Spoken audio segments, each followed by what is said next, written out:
you know, it'd be just too easy.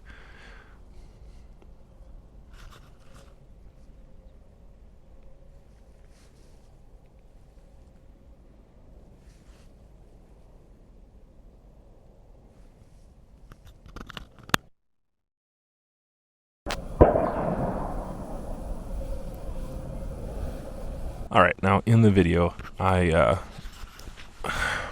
these deer are only like 50 yards away. I didn't talk about illumination a lot. I do like the illumination. I like the style.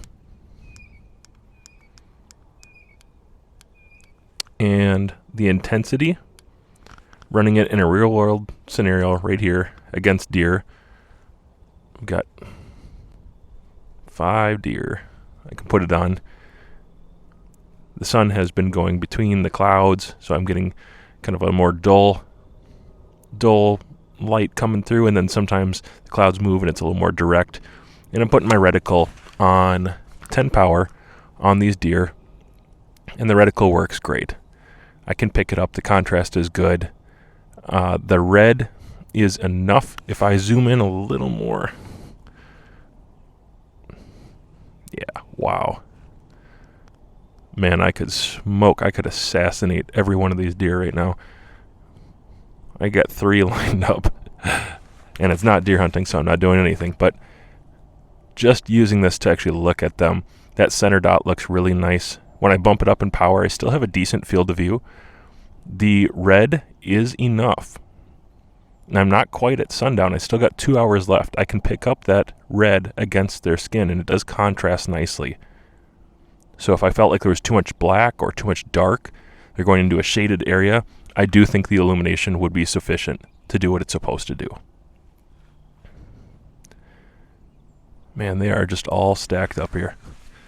How much damage do you think a 6.5 round would do? I don't even know. How many deer could you get through?